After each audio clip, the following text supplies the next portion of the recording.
Shabbat Shalom. It's Rabbi David Barron with a Torah Talk.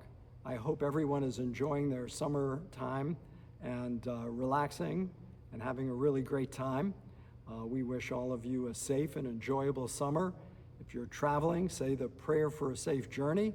That's going to be in our new prayer book, Sacred Space, the new edition, which we're so excited about. That'll be coming out for the high holidays, and we'll be distributing a copy to all of our members and friends and supporters. And that prayer book is something you can take with you. Even if you don't take the actual book, we're making it into an ebook. So you can download it on your iPad, or you can download it on your iPhone or your device and have a prayer for a safe journey or a prayer for healing for someone you love who's going through a time of illness. It gives you the opportunity to access it and to hear the beautiful music of our cantors and music director on this app. So we're looking into the next generation and the 21st century for prayer experiences. But the best and most important experience is when you are there in person.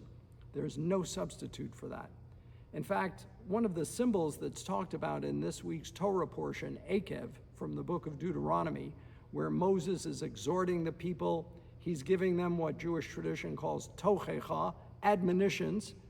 Don't forget who you are and where you came from and what the symbols of your faith mean. One of the symbols talked about is the mezuzah, which we put on the right-hand doorpost of our homes, and we kiss the mezuzah as we enter and leave. And the great Rambam Maimonides said, it's a reminder of our identity of who we are and to be thankful to the Creator for all the gifts that we enjoy in this great land and all of the life experiences that we're privileged to experience. So when we think about that symbol, it's a vivid symbol. It's a real symbol. And this age and time of horrific rising anti-Semitism, much of which is tied to one segment of the community, the extremist Islamists.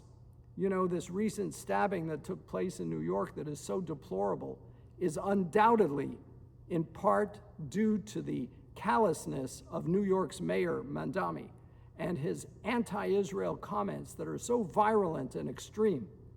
When this attacker stabbed an Asian man and a Jewish man leaving a synagogue for prayer, what did he call out? He didn't call out Hare Krishna. He didn't call out Shema Yisrael. He called out Allahu Akbar, which means he was driven by that impulse of that fanaticism that is within certain segments of Islam. And that kind of hatred has to be called out and identified.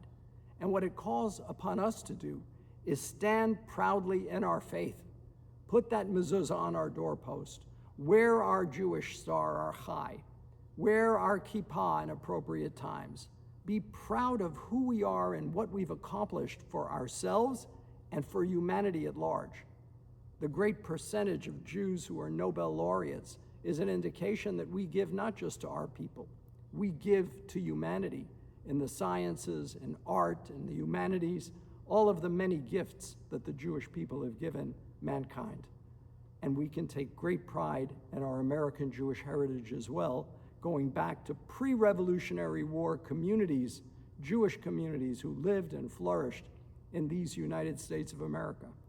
I think it's really important as well that we acknowledge that while we might not agree with every policy of any particular government within Israel, we stand united with the people of Israel, the Jewish state that we take great pride in its accomplishments in the Middle East, and pray for a day of peace and an end to the violence. But to do that, we have to stand up to those who would kill, to those who would maim, to those who would destroy. And we take the symbols of our faith and they strengthen us. Here's something I'm going to ask each and every one of you to do. I want you to reach out to your friends and family and invite them to come and join us at the high holidays this year at Rosh Hashanah, the eve of which is on September 11th, and we'll have a very special remembrance of the 25th anniversary of 9/11 at our Erev Rosh Hashanah service. We want you to bring family and friends to come and join us and send out the e-blast to neighbors and friends and others whose email address you may have to invite them to come and join you this year. It's important that we stand together, united, committed, and remembering that we have gratitude to offer for being part of an eternal people. Shabbat Shalom.